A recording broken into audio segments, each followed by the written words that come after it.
तो मेरे बेटा पहली एक्सरसाइज जो हमारी है वेव मोशन और डॉपलर इफेक्ट, इसमें पूरा डॉपलर इफेक्ट भी कवर होगा।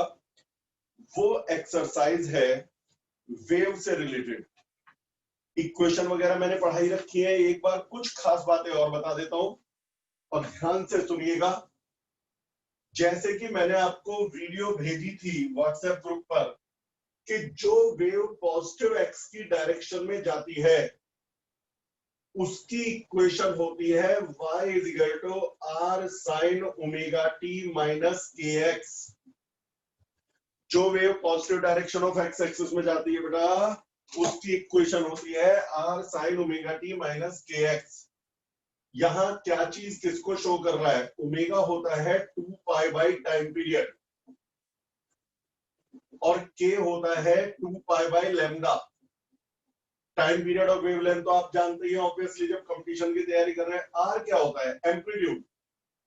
जैसे ये वेव जा रही है पॉजिटिव डायरेक्शन ऑफ एक्स की तरफ जा रही है तो maximum displacement from mean position यही आर है, यही आर है एम्पलीट्यूड। जरूरत पड़ने पर एम्पलीट्यूड को ए भी कहा दिया जाएगा, वो डिपेंड करेगा कि कैसी जरूरत है, कैसी रिक्वायरमेंट है। अच्छा वाई क्या है? डिस्प्लेसमेंट। डिस्प्लेसमेंट कुछ भी हो सकता है, एम्पलीट्यूड मैक्सिमम डिस्प्लेसमेंट है। जैसे ये भी y है, ये भी y है, ये भी y है, ये भी y है। अब यदि तुम्हें x इक्वल टू 0 पे y निकालना है तो x इक्वल टू 0 का y अलग है, x इक्वल टू 1 का y अलग है, x इक्वल टू 2 का y अलग है, x इक्वल टू 3 का y अलग है। तो x की अलग अलग वैल्यूज रखते रहो और y निकालते रहो। ठीक है बेटा? तो ये इक्वेशन है r sine omega t minus k x. y कहलाता है बेटा डिस्प्लेसमेंट, r कहलाता है amplitude, omega angular frequency, k wave number. ये सारी चीजें समझ ली। यदि वेव पॉजिटिव एक्स में जाने की बजाय नेगेटिव एक्स की तरफ जाने लगे यानी उल्टा जाने लगे तो यहां प्लस हो जाता है। ये ध्यान रखना बेटा ये सारी बातों को, तब ये हो जाता है प्लस।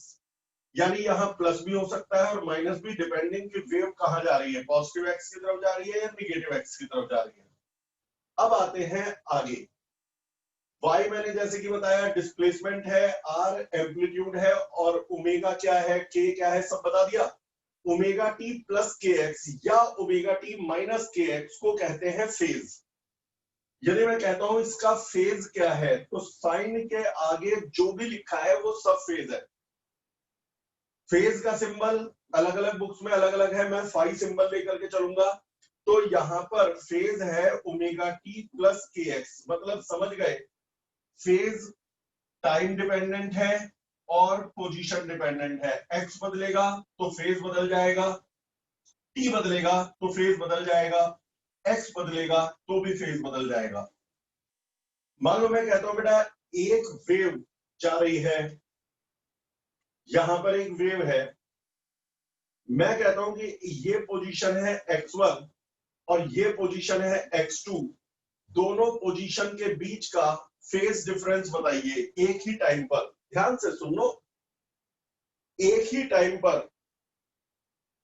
x1 का फेज और x2 का फेज डिफरेंस बताइए। तो मेरे बेटा एक ही टाइम पर पहले x1 का फेज तो ओमेगा टी प्लस के x1, x1 कोऑर्डिनेट का फेज निकालना है तो x1 रख दो, और यदि आपको x2 पोजीशन का फेज निकालना है तो x2 रख दो। टाइम एक ही है तो t में 1 2 नहीं लगाया।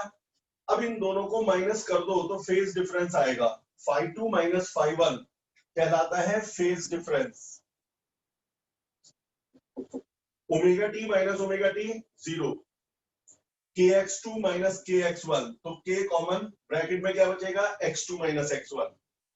x2 माइनस x1 को कहते हैं पाथ डिफरेंस। भाई x2 से x1 तक का जो पाथ है वो कहलाता है पाथ डिफरेंस।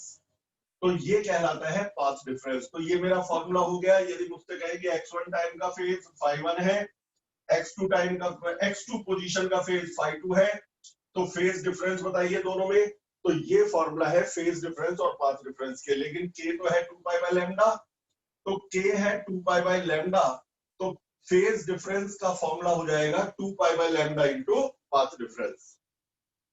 ये फॉर्मूला याद रखना। न्यूमेरिकल में काम आता है। कई बार वो फेज डिफरेंस देख के पाथ डिफरेंस पूछते हैं, कई बार पाथ डिफरेंस देख के फेज डिफरेंस पूछते हैं। जैसे क्लास 12th में आपने बेटा हाइगन्स वेव थ्योरी के प्रूफ के समय, उसके यूज के समय आपने इसका यूज किया था। तो मेरे बेटा ये आ गया। अच्छा, फेज के बारे में और बात करें। फेज का ये फॉर्मूला मैंने कौन सी वेव के लिए लिया है? जो नेगेटिव एक्स की तरफ जा रही है। मान लो मैं कहता हूं कि T1 टाइम और T2 टाइम का फेज डिफरेंस बताओ। T1 टाइम और T2 टाइम का फेज डिफरेंस बताओ। तो पहले बताओ T1 टाइम का फेज क्या होगा? ओमेगा T1 प्लस के एक्स। अब की बार एक्स को नहीं बदलगा। T2 टाइम का फेज क्या होगा? तो ओमेगा T2 प्लस के एक्स। ये है T1 टाइम का फेज। T2 टाइम का फेज एक ही कोऑर्डिनेट के लिए, एक ही कोऑर्डिनेट के लिए इन्हें सब्ट्रैक्ट कर दो तो phi2 माइनस phi1 बन जाता है phase difference. Omega T2 minus omega T1, omega common, bracket में बचेगा T2 माइनस T1 जिसे बोलते हैं टाइम डिफरेंस, और kx माइनस kx खत्म। और ओमेगा होता है बेटा 2 पाई बाई कैपिटल टी। ये फॉर्मूला तब लगाया जाता है यदि टाइम डिफरेंस देके फेज डिफरेंस पूछे। ये तब लगाया जाता है जब पाथ डिफरेंस दे करके फेज डिफरेंस पूछे। Path difference x2 minus x1 को कहते हैं और time difference T2 minus T1 को कहते हैं। तो ये हमारा पाथ डिफरेंस और फेज डिफरेंस का आ गया। अच्छा, यहाँ दो वेलोसिटी होती है, एक पार्टिकल वेलोसिटी और एक वेव वेलोसिटी। वेव जितनी स्पीड से आगे चल रही है, वेव जितनी स्पीड से आगे चल रही है वो कहलाती है वेव वेलोसिटी। वेव वेलोसिटी का फॉर्मूला है लैम्डा अपॉन टी या new lambda. It is a constant, क्योंकि किसी भी वेव की फ्रीक्वेंसी कांस्टेंट है, किसी भी वेव की वेवलेंथ कांस्टेंट है, तो मल्टीप्लाई करके वेव वेलोसिटी कांस्टेंट है। वेव एक्सेलरेशन, जब वेव की वेलोसिटी कांस्टेंट है तो वेव का एक्सेलरेशन जीरो है, क्योंकि जहां कांस्टेंट वेलोसिटी वहां जीरो एक्सेलरेशन। लेकिन एक होती है पार्टिकल वेलोसिटी। पार्टिकल वेलोसिटी देख बेटा, वेव वेलोसिटी तो जैसे ये वेव जिस स्पीड से आगे जा रही है वो तो वेव वेलोसिटी, लेकिन यदि मैं एक ही पार्टिकल पे नजर डालूं, वो पार्टिकल कभी नीचे जाता है कभी ऊपर जाता है। आपने मेरी वीडियो में पढ़ा होगा कि जो वेव है वो लार्ज नंबर ऑफ एसएचएम का कॉम्बिनेशन है। पार्टिकल कभी ऊपर जा रहा है, कभी पार्टिकल नीचे जा रहा है, कभी ऊपर जा रहा है, कभी नीचे। तो पार्टिकल जिस वेलोसिटी से ऊपर नीचे जाता है वो कहलाती है पार्टिकल वेलोसिटी, और वो होती है dy by dt। dy by dt, ध्यान रहे वेव वेलोसिटी अलग है, पार्टिकल वेलोसिटी अलग है। पार्टिकल वेलोसिटी यानी कि इसका डिफरेंशियल, उसका डिफरेंशियल करोगे तो ये आएगा r omega cos omega t plus kx। करके देख लो, r omega cos omega t plus kx। अब आती है maximum particle velocity. Maximum particle velocity मेरे बेटा, यदि पार्टिकल वेलोसिटी देखा जाए तो ये वेरिएबल है। जब cos omega t plus kx maximum होगा तो पार्टिकल वेलोसिटी मैक्सिमम होगी, लेकिन cos हो या sin हो वो मैक्सिमम 1 हो सकता है, तो maximum particle velocity r omega हो सकती है। ये है पार्टिकल वेलोसिटी का फॉर्मूला और ये है मैक्सिमम पार्टिकल वेलोसिटी। इसके बाद आता है पार्टिकल एक्सेलरेशन। यदि मैं एक पार्टिकल पे नजर डालूं, कभी ऊपर जाता है, कभी नीचे जाता है, फिर रुकता है, फिर ऊपर जाता है, फिर रुकता है, फिर नीचे जाता है। ट्रांसवर्स वेव की बात कर रहा हूं अभी, मैं लॉन्गिट्यूडनल की बात नहीं कर रहा। वैसे ये फॉर्मूले लॉन्गिट्यूडनल में भी एप्लीकेबल है, बस अंतर यह है ट्रांसवर्स में पार्टिकल का ऑस्किलेशन वेव प्रोपगेशन के परपेंडिकुलर होता है और लॉन्गिट्यूडनल में पार्टिकल का वाइब्रेशन वेव प्रोपगेशन के पैरेलल होता है। फॉर्मूले ये सारे लग जाएंगे, कोई भी ऐसा फॉर्मूला है जो ना लगे, नहीं है ऐसा। पार्टिकल एक्सेलरेशन पार्टिकल वेलोसिटी का डिफरेंशियल है। पार्टिकल वेलोसिटी का डिफरेंशियल यानी dv by dt। dv by dt इसका डिफरेंशियल, इसका डिफरेंशियल आएगा r ओमेगा तो बाहर, cos का डिफरेंशियल माइनस साइन, तो minus omega sine omega t plus kx। ये आ गया हमारे पास, लेकिन इसको तो मैं लिख सकता हूं माइनस ओमेगा स्क्वायर y, क्योंकि r sine omega t plus kx तो y है, r sine omega t plus kx तो y है। ये जो प्लस के एक्स लगाया है ना, तो अब ये निगेटिव एक्स की तरफ जाने वाली वेव की स्टडी कर रहा हूं। तो ये माइनस ओमेगा स्क्वायर वाई, जो कि एक सिंपल हार्मोनिक मोशन की कंडीशन है, ये मुझे ये बताता है कि बेटा एसएचएम का कॉम्बिनेशन ही है वेव, क्योंकि यहाँ एक्सेलरेशन नेगेटिव है और डायरेक्टली प्रोपोर्शनल टू वाई है। पहली एक्सरसाइज इन्हीं कंसेप्ट पर बेस्ड है। पहला पॉइंट, पहला क्वेश्चन एक्सरसाइज 1 का, वेव की स्पीड 300 मीटर पर सेकंड है। वो कह रहे हैं वेव की स्पीड 300 मीटर पर सेकंड है, यानी वेव वेलोसिटी दे रखी है 300। ध्यान रहे कौन सी वेलोसिटी दी है, पार्टिकल नहीं दी, वेव वेलोसिटी दी है 300 मीटर पर सेकंड। फ्रीक्वेंसी 500 हर्ट्ज है। यदि दो पॉइंट के बीच में फेज डिफरेंस π/3 रेडियन का हो, तो पाथ डिफरेंस बताइए। तो जिस बच्चे को फार्मूले और कंसेप्ट पता है तो वो तो इसे कर लेगा, बहुत आसान क्वेश्चन है।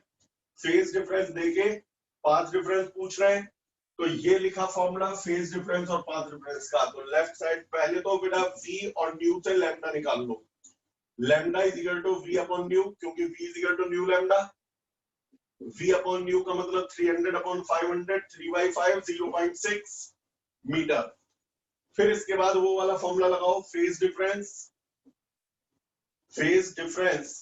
इज इक्वल टू 2π/लैम्डा इनटू पाथ डिफरेंस।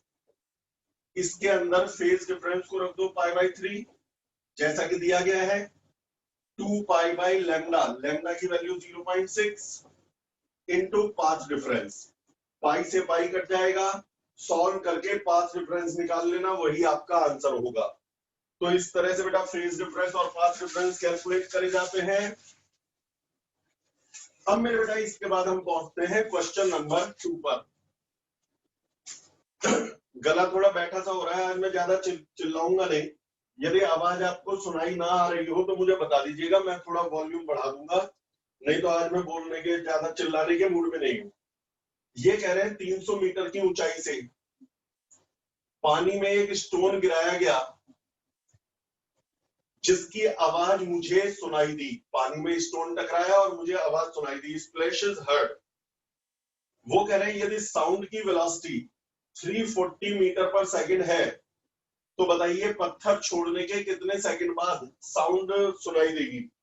तो यहाँ बेसिकली आपको दो टाइम निकालने हैं, पहला स्टोन के नीचे गिरने का टाइम और दूसरा साउंड के वापस आने का टाइम। पत्थर के नीचे गिरने के टाइम को T1 और साउंड के वापस आने के टाइम को T2 कह देता हूं। तो पहले स्टोन के लिए फॉर्मूला लगाओगे h = ½ g/t², जिससे t आएगा √2h/g। h को 300 रख देना, g को 10 रख देना, T1 आ जाएगा। 300 मीटर से गिरा है तो h तो 300 और g की वैल्यू 10 रख देना, T1 आ जाएगा। अब आता है साउंड को वापस आने में लगा समय। साउंड पर ग्रेविटी का फर्क नहीं पड़ता, वेव है, एनर्जी है, तो ऐसे में सिर्फ डिस्टेंस अपॉन स्पीड। डिस्टेंस कितनी आना है इसे 300 मीटर और कितनी स्पीड से आना है 340 मीटर पर सेकेंड। तो सॉल्व करके आपको T2 मिल जाएगा। अब आपको T1 भी मिल गया, T2 भी मिल गया, दोनों का सम कर दीजिएगा तो टोटल टाइम आ जाएगा। टोटल टाइम यानी कि T1 + T2। तो ये हमारा अगला क्वेश्चन हुआ। इसके बाद बेटा नेक्स्ट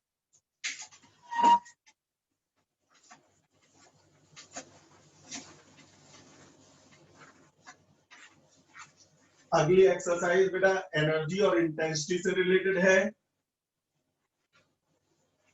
इनके ना नोट्स बना लेना बेटा, देख सलाह दे रहा हूं, वीडियो आप चला करके नोट्स तैयार कर लो, क्योंकि शीट में तो अपने हिसाब से लिखा है, लेकिन जो आप अपनी लैंग्वेज में अपने हिसाब से लिखते हो उसे रिवाइज करना आसान होता है। मेरे बेटा अगली एक्सरसाइज हमारी इंटेंसिटी ऑफ वेव और वेलोसिटी ऑफ वेव से रिलेटेड है। तो पहले फॉर्मूले बता दो बेटा अगली एक्सरसाइज में। सबसे पहला, इसमें स्ट्रिंग के अंदर ट्रांसवर्स वेव की बात हो रही है। यदि कोई स्ट्रिंग के अंदर ट्रांसवर्स वेव चलती है तो वेलोसिटी का फॉर्मूला होता है √T/μ। जहां म्यू है मास पर यूनिट लेंथ, यानी बेटा 1 मीटर वायर का मास। कुछ बुक्स में इसे एम ही लिखा गया है, लेकिन वो गलत नहीं है, क्योंकि उन्होंने नीचे लैंग्वेज में लिख दिया है m is the mass of 1 metre wire, यानी मास पर यूनिट लेंथ। तो उसमें बच्चे कई बार कंफ्यूज हो जाते हैं, मास ही रख देते हैं पूरी स्ट्रिंग का, तो इसलिए मैंने म्यू ले रखा है, जिससे कभी प्रॉब्लम ना हो, कंफ्यूजन ना हो। वेलोसिटी का फॉर्मूला √T/म्यू। अब यदि मेरा वायर सिलेंडर की शक्ल में है, जिसका एरिया है A, लेंथ है L, डेंसिटी है ρ, तो म्यू क्या हो जाएगा? मास होता है area into length into density. Mass होगा एरिया इंटू लेंथ तो वॉल्यूम, और वॉल्यूम इंटू डेंसिटी मास। तो मास हो गया AL rho divided by L, L से L कट गया A रो, जिसका मतलब वेलोसिटी, ट्रांसवर्स वेव की वेलोसिटी √T/A रो है। टेंशन बढ़ाओगे तो वेलोसिटी बढ़ जाएगी, टेंशन कम करोगे तो वेलोसिटी कम हो जाएगी। एरिया ज्यादा होगा तो वेलोसिटी धीरे होगी, और एरिया कम होगा तो वेलोसिटी ज्यादा होगी। बस एरिया है πr², तो यदि मैं एरिया को πr² रख दूं तो r² से r बाहर आ जाएगा, तो 1/r √T/π रो।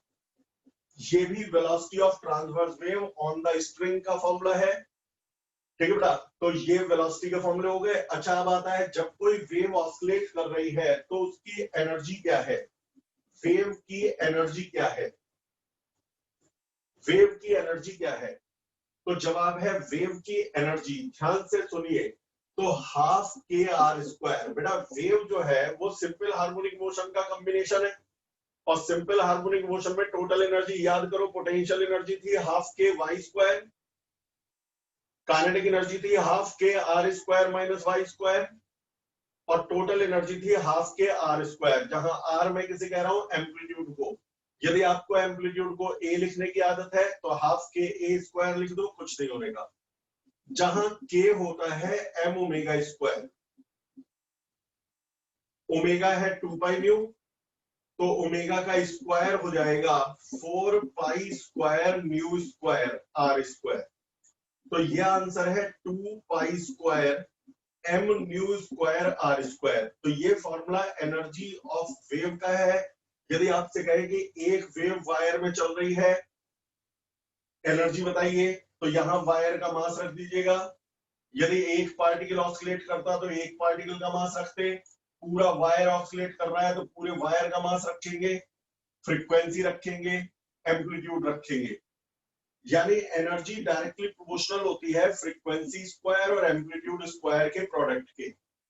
यदि मैं आपसे कहूं कि एम्पलीट्यूड दुगना हो गया तो एनर्जी 4 गुना हो जाएगी। यदि फ्रीक्वेंसी दोगुनी हो गई तो भी एनर्जी 4 गुनी हो जाएगी। और यदि दोनों दो दुगने हो गए तो 4 गुना इसके कारण, 4 गुना इसके कारण 16 गुना एनर्जी हो जाएगी। तो एनर्जी डायरेक्टली प्रोपोर्शनल है μ²r²। तो मेन एम्पलीट्यूड की बात याद रखना, energy directly proportional to amplitude का स्क्वायर है। इंटेंसिटी किसे कहते हैं? बेटा वेव की इंटेंसिटी होती है energy passing per unit area. Energy upon area को इंटेंसिटी कहा जाता है। एनर्जी अपॉन एरिया को इंटेंसिटी कहा जाता है। तो ये रही एनर्जी, इसे एरिया से डिवाइड कर देना, एरिया ऑफ वेव फ्रंट से, तो आपको इंटेंसिटी मिल जाएगी। जब न्यूमेरिकल आएंगे आगे तब इसके बारे में बताएंगे। तो एनर्जी। अच्छा, वेव फ्रंट ये आप लाइट में पढ़ चुके हो बेटा, शॉर्ट में बता रहा हूँ। पूरी थ्योरी तो 11th में होती है, शॉर्ट में बता रहा हूँ।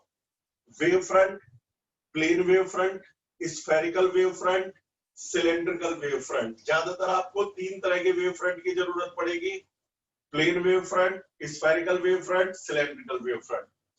प्लेन वेव फ्रंट जब पैरेलल बीम ऑफ वेव आती है, पैरेलल बीम ऑफ वेव कहां से आती है? इंफ्रारेड से। याद है इंफ्रारेड से आने वाली सनरेज को पैरेलल बनाते हैं। 12th में रे ऑप्टिक्स में मैंने बोला था जब भी रेज इंफ्रारेड से आएंगी तो पैरेलल होंगी और जाएंगी तो पैरेलल होंगी। तो ये तब होता है वेव फ्रंट। और बाकी जो वेव फ्रंट की थ्योरी आपने वेव ऑप्टिक्स में पढ़ी है वो थ्योरी यहां भी एप्लीकेबल है। ये डिस्टेंट सोर्स से होता है। यदि सोर्स बहुत दूर है, इनफाइनाइट डिस्टेंस पर है, तो बेटा प्लेन वेव फ्रंट बनेगा। प्लेन वेव फ्रंट ध्यान से सुनना, प्लेन वेव फ्रंट का जितना एरिया यहां उतना ही एरिया यहां उतना ही यहां, यानी एरिया इसका कांस्टेंट है, और यदि एरिया कांस्टेंट है तो इसकी इंटेंसिटी कांस्टेंट होती है, इंटेंसिटी कांस्टेंट होती है। एरिया कांस्टेंट है, जितना एरिया वेव का यहां उतना यहां उतना यहां, लेकिन यहां क्या होता है, जब वेव्स ऐसे चलती है, स्फेरिकल वेव, ये पॉइंट सोर्स से निकल रही है, तो जब ये वेव यहां पहुंचेंगी तो स्फेरिकल वेव फ्रंट थोड़ी देर बाद इसका एरिया बढ़ जाएगा, क्योंकि वो सारी वेव्स यहां पहुंच जाएंगी तो ज्यादा बड़े एरिया में फैल जाएंगी, ये ऐसे फैलती जा रही है लाइक दिस। तो एरिया बढ़ता जाने से इंटेंसिटी कम होती रहेगी। Energy can neither be created nor be destroyed, energy तो कांस्टेंट रहती है, जो सोर्स से एनर्जी निकली वही एनर्जी यहां पहुंची, वही एनर्जी यहां पहुंची, तो एनर्जी तो कांस्टेंट है, तो इंटेंसिटी इनवर्सली प्रोपोर्शनल है एरिया के, यानी इनवर्सली प्रोपोर्शनल है 4 पाई आर स्क्वायर के, लेकिन अब की बार आर एम्पलीट्यूड नहीं, आर सोर्स से पॉइंट की डिस्टेंस यानी कि रेडियस है। तो इस क्वेश्चन के लिए, इस टॉपिक के लिए एम्पलीट्यूड को मैं ए कह देता हूं, सिर्फ इसके लिए, क्योंकि यहां आर नहीं तो कंफ्यूजन कर देगा, आर रेडियस भी है, तो इसलिए मैंने एम्पलीट्यूड को ए कह दिया। तो यहां intensity inversely proportional to r square है, आर क्या है, किसी भी पॉइंट की सोर्स से दूरी, intensity proportional to 1/4 pi epsilon naught, मतलब 1/4 पाई आर स्क्वायर, तो इंटेंसिटी प्रोपोर्शनल हो गई 1/r स्क्वायर के, लेकिन इंटेंसिटी तो डायरेक्टली प्रोपोर्शनल है एम्पलीट्यूड स्क्वायर के, तो यानी amplitude square directly proportional to 1/r square, या कह दो एम्पलीट्यूड प्रोपोर्शनल टू 1/r, और यदि एम्पलीट्यूड प्रोपोर्शनल टू 1/r तो एम्पलीट्यूड बराबर आ जाएगा c/r, जहां c प्रोपोर्शनलिटी कांस्टेंट है, तो इसका एम्पलीट्यूड होता है c/r, जबकि इसका एम्पलीट्यूड कांस्टेंट होता है, जब इंटेंसिटी कांस्टेंट तो एम्पलीट्यूड इज कांस्टेंट, इसका एम्पलीट्यूड कांस्टेंट होता है। अब यहां पर जरा देखिए, ये cylindrical wave front line source से निकलता है, लाइन सोर्स से एक वेव इधर गई, एक इधर गई, एक इधर गई, सिलेंडर के रूप में फैल रही है जैसे ट्यूबलाइट।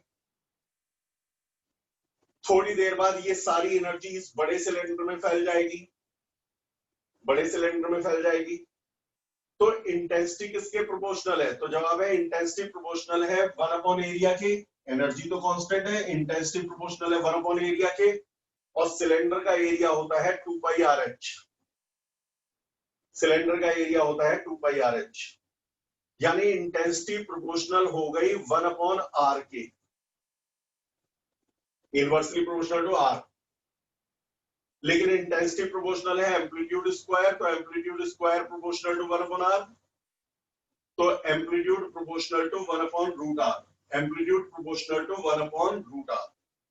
यदि मैं प्रोपोर्शनलिटी का साइन हटा के इक्वलिटी का साइन लगा दूं तो intensity is equal to c/√r। अब यदि मुझसे कोई कहता है भाई इनकी इक्वेशंस क्या बनेंगी, इनकी इक्वेशन क्या होंगी, तो मैं बताता हूं प्लेन वेव फ्रंट की इक्वेशन क्या होगी, सिलेंड्रिकल वेव फ्रंट की इक्वेशन क्या होगी, स्फेरिकल की इक्वेशन क्या होगी।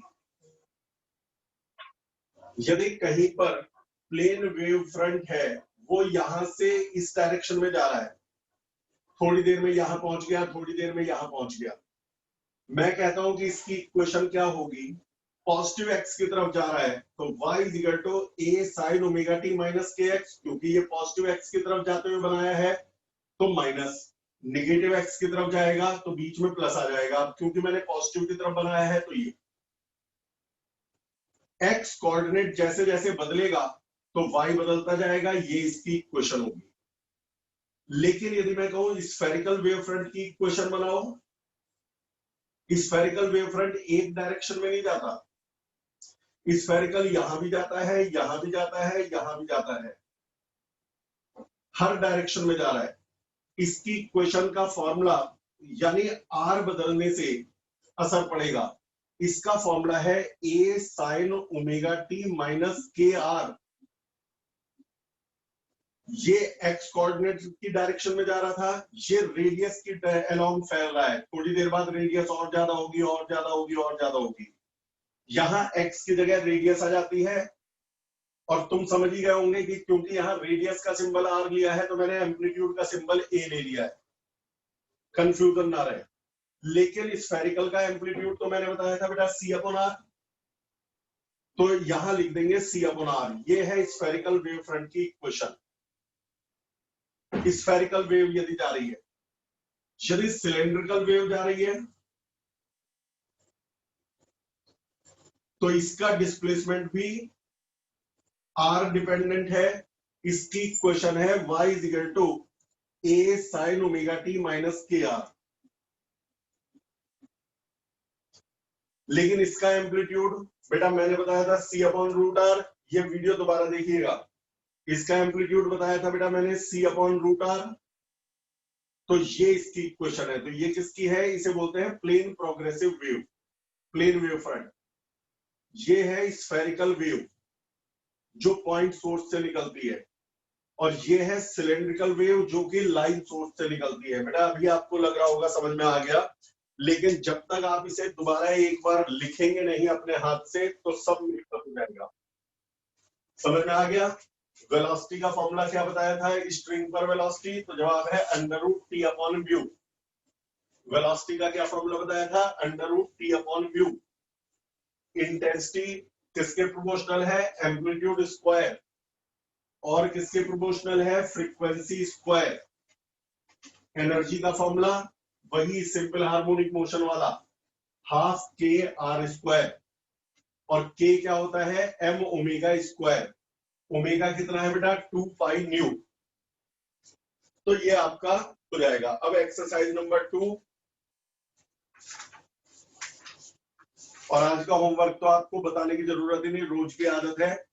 एक्सरसाइज 1, एक्सरसाइज 2 के सारे सॉल्व अब मेरे साथ सब करना, आगे आगे मत पढ़ना। एक्सरसाइज 1, एक्सरसाइज 2 के सॉल्व, थ्योरी, कंसेप्चुअल सब पढ़ के मुझसे डाउट पूछोगे कल सुबह। मेरे बेटा क्वेश्चन नंबर 1 ये कह रहे हैं यदि एक वेव की equation 40 cos 3x minus 5t है तो इसकी मैक्सिमम स्पीड बताओ। मैक्सिमम स्पीड, पार्टिकल की मैक्सिमम स्पीड बताओ। मैंने कहा था पार्टिकल वेलोसिटी जो होती है, पार्टिकल की स्पीड होती है dy बाय dt होती है। वेव वेलोसिटी तो लैम्डा अपॉन t थी, लेकिन particle velocity dy by dt है, तो इसका डिफरेंशिएट कर दो। इसका डिफरेंशिएट करके, और वो भी टाइम के रेस्पेक्ट में, तो cos का डिफरेंशियल हो जाएगा minus sine 3x minus 5t। cos का डिफरेंशियल माइनस साइन, लेकिन क्योंकि टाइम के रेस्पेक्ट में डिफरेंशिएट हुआ है तो टाइम का कोफिशिएंट बाहर आ जाएगा, माइनस 5 40 से मल्टीप्लाई होगा तो कितना हो जाएगा? माइनस 200। तो माइनस से माइनस प्लस हो गया 200। ये है वेलोसिटी का फॉर्मूला। लेकिन उन्होंने कहा मैक्सिमम वेलोसिटी बताओ, मैक्सिमम पार्टिकल वेलोसिटी। तो साइन के आगे कुछ भी हो, साइन की मैक्सिमम वैल्यू 1 होती है, तो इसलिए वेलोसिटी की मैक्सिमम वैल्यू 200 मीटर पर सेकंड ही होगी। यही आंसर है। तो क्या सीखा? पार्टिकल वेलोसिटी निकालनी हो तो dy बाय dt से, पार्टिकल एक्सेलरेशन निकालना हो तो dv बाय dt से, और यदि वेव वेलोसिटी निकालनी है तो न्यू लैम्डा या लैम्डा अपॉन टी, और वेव का एक्सेलरेशन 0।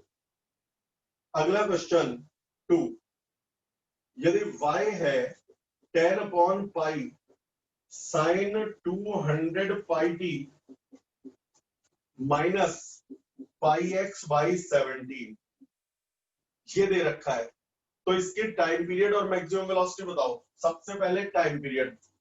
तो मालूम है स्मॉल टी का जो कॉफिशिएंट है, स्मॉल टी का कॉफिशिएंट है वो ओमेगा है। स्मॉल टी का कॉफिशिएंट भाई omega t minus k x होता है, तो ओमेगा आ जाएगा 200 पाई। y बराबर r sign omega t minus k x. Omega होता है 2 पाई बाई कैपिटल टी, ये हो गया 200 पाई। पाई से पाई कट गया तो टाइम आ जाएगा 2 अपॉन 100 यानी 0.01 सेकेंड। ये इसका टाइम पीरियड है। ठीक है बेटा? 0.01 सेकेंड। दूसरा इन्होंने कहा मैक्सिमम पार्टिकल वेलोसिटी बताइए। मैक्सिमम पार्टिकल वेलोसिटी देख पहले भी बता चुका हूं, dy by dt से कर लो और नहीं तो सीधे फॉर्मूला लगा दो। मैक्सिमम पार्टिकल वेलोसिटी होती है बेटा r ओमेगा। r तो ये है 10/पाई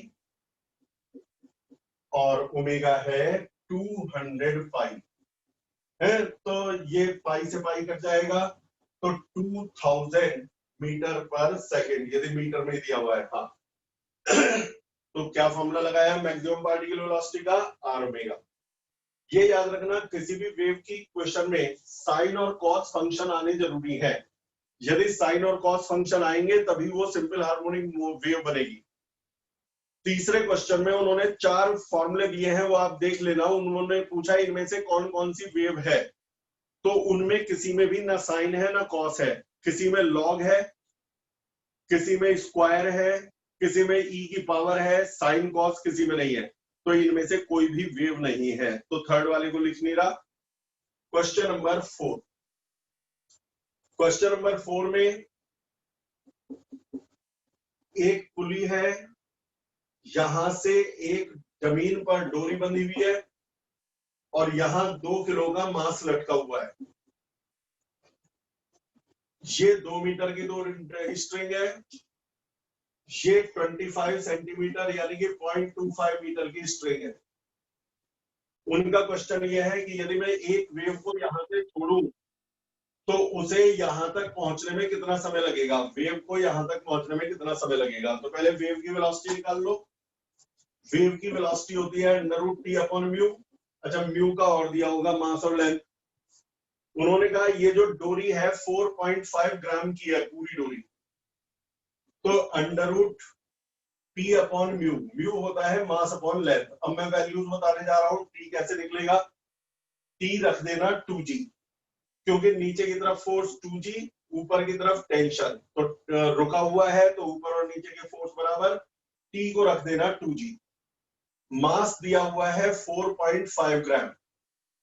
total length of the string 2 metre 0.25 metre, यानी 2.25 मीटर रख देना। तो लेंथ क्या रखोगे, 2.25 मीटर। तो टेंशन रखना 2g, मास 4.5 ग्राम है जिसे किलोग्राम में जरूर बदल लेना, लेंथ 2.25 मीटर, तो वेलोसिटी आ जाएगी। जब वेव की वेलोसिटी आ जाए, बार बार कह रहा हूं वेव पर ग्रेविटी का इस पर अभी फर्क नहीं पड़ेगा, तो अब वो पूछ रहे हैं कि भाई यहाँ पर टाइम कितना लगेगा। तो टाइम जो लगता है डिस्टेंस अपॉन स्पीड।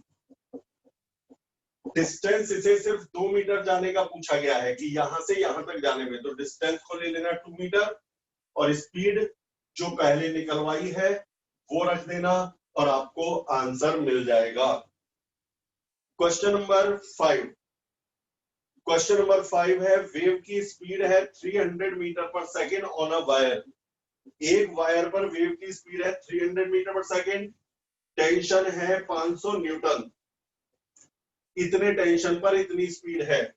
वो पूछ रहे टेंशन कितना कर दे कि वेव की स्पीड उसी वायर पर 360 मीटर पर सेकेंड हो जाए। सबसे आसान क्वेश्चन, इतना टेंशन इतनी स्पीड, कितने टेंशन पर इतनी स्पीड।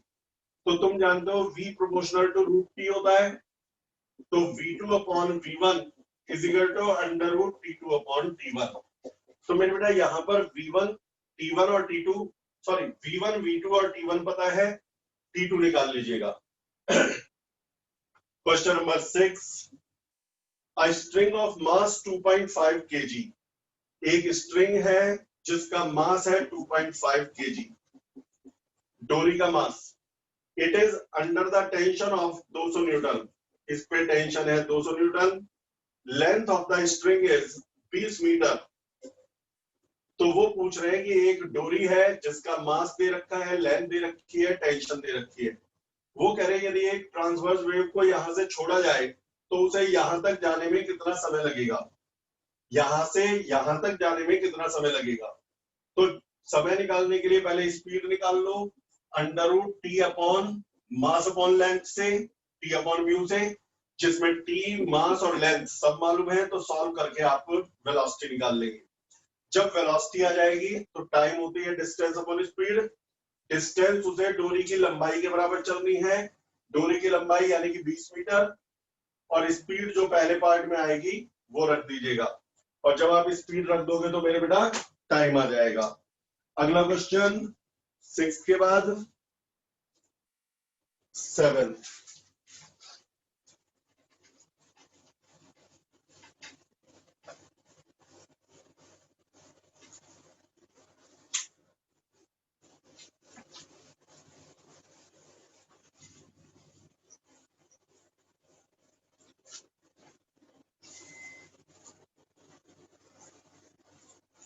बेटा क्वेश्चन नंबर 7 से पहले मैं थोड़े कंसेप्ट क्लियर कर दूं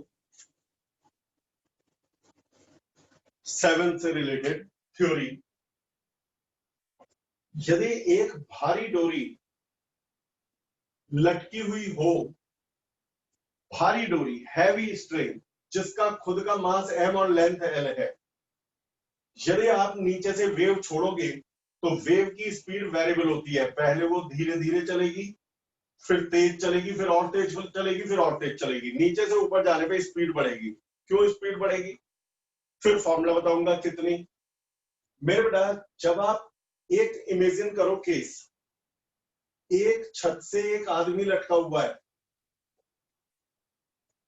उसका पैर पकड़ के एक और आदमी लटका हुआ है, उसका पैर पकड़ के एक और आदमी लटका हुआ है, उसका पैर पकड़ के एक और आदमी लटका हुआ है, क्या सबके पैरों में बराबर टेंशन होगी?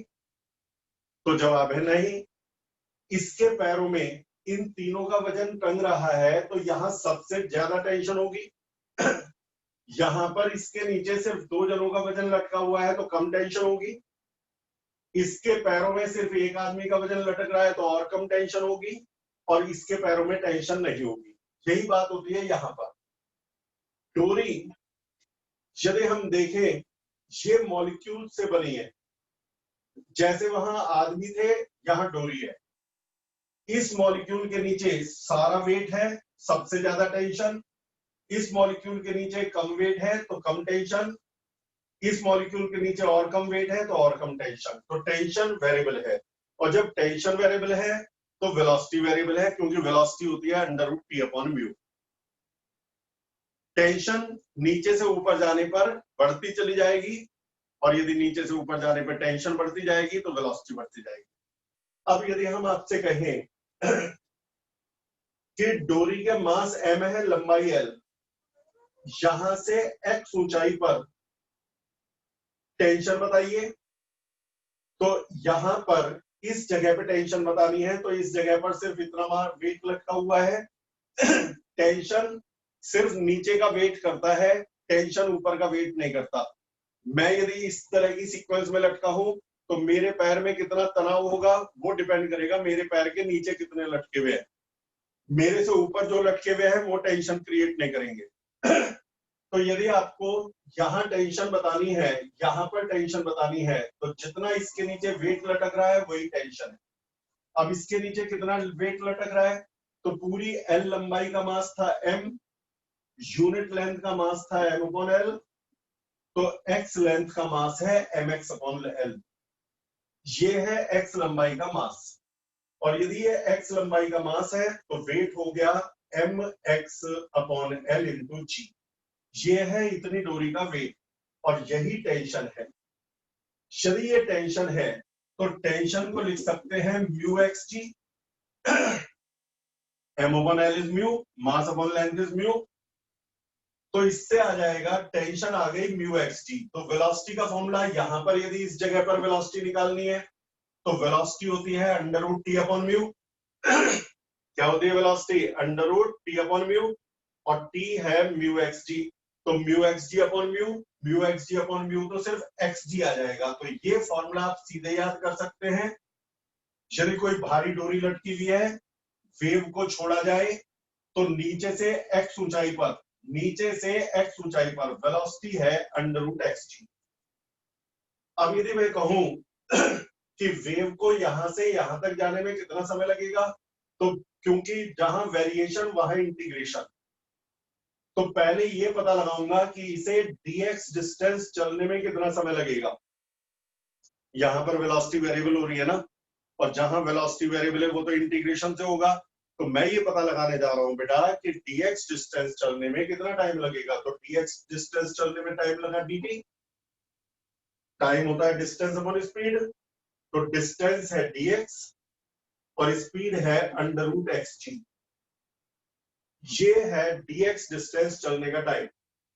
टोटल टाइम निकालना है तो इंटीग्रेट कर दो, तो इंटीग्रल dt तो हो गया t, 1 अपॉन रूट g बाहर, अंडर x की पावर माइनस हाफ dx, क्योंकि अंडर रूट एक्स ऊपर जाके x की पावर माइनस हाफ बन गया। इंटीग्रेशन का साधारण सिद्धांत, x की पावर n+1 अपॉन n+1, उससे आ जाएगा 2 रूट एक्स। लेकिन x की वैल्यू 0 से l के बीच में कहीं भी लाई कर सकती है, तो 0 से l के बीच में कहीं भी लाई कर सकती है, तो लिमिट ऑफ इंटीग्रेशन हो जाएगी 0 से l। तो इससे आएगा 1 अपॉन रूट जी 2 अंडर रूट l माइनस 0, और फाइनल आंसर है 2 अंडर रूट l अपॉन जी। ये है हमारा टाइम का फॉर्मूला। ये दोनों फॉर्मूले आप याद भी कर सकते हो, मेथड भी सीख लो, क्योंकि कई बार न्यूमेरिकल और बदल बदल के आ सकते हैं कि वेलोसिटी, वर्टिकल स्ट्रिंग भारी स्ट्रिंग लटकी हुई हो तो वेलोसिटी है अंडर रूट एक्स जी, और वेव को नीचे से ऊपर जाने में टाइम लगेगा 2 अंडर रूट l अपॉन जी। सातवां न्यूमेरिकल इसी कंसेप्ट पर था। एक्सरसाइज 2 क्वेश्चन नंबर 7, एक यूनिफॉर्म रोप जिसका मास है 0.1 kg, लंबाई है 2.45 मीटर, छत से लटकी हुई है। तो नीचे से, पहला पार्ट, नीचे से 0.5 मीटर ऊपर वेलोसिटी बताओ। तो x दे दिया ना मैंने, नीचे से ऊंचाई को x माना था, इन्होंने 0.5, तो x है 0.5 मीटर। तो मुझसे कह रहे हैं बेटा कि भाई स्पीड बताओ। तो स्पीड का फॉर्मूला है अंडर रूट एक्स जी, ये लिखा फॉर्मूला मैंने अभी मिटाया भी नहीं। x आपको 0.5 रखना है, g को 10 रखना है, वेलोसिटी आ जाएगी। दूसरे नंबर पर पूछा कितने समय में ये पूरी वेव ऊपर तक पहुंच जाएगी। तो सीधे फॉर्मूला लगा दो, अंडर रूट एल अपॉन जी, 2 अंडर रूट एल अपॉन जी, जिसमें एल आप रख देना 2.45, जी रख देना 9.8 या 10, 2 तो खैर 2 है ही है। तो आपको टाइम मिल जाएगा और आंसर आ जाएगा। तो ये एक्सरसाइज 2 कंप्लीट हुई। अब और ज्यादा मटेरियल नहीं मिक्सअप कर रहा, आज का होमवर्क शुरू कर दीजिए, सारे सॉल्व और थ्योरी पढ़ के डाउट्स भेजिए। लेकिन बेटा डाउट शाम को 7-8 बजे के बाद भेजना, नहीं तो दिन में इतने सारे व्हाट्सएप आते हैं वो फिर खो जाते हैं। शाम को 7-8 बजे से सुबह 5-6 बजे के बीच में भेज दो तो डाउट्स पहुंच जाएंगे। फिलहाल के लिए बाय।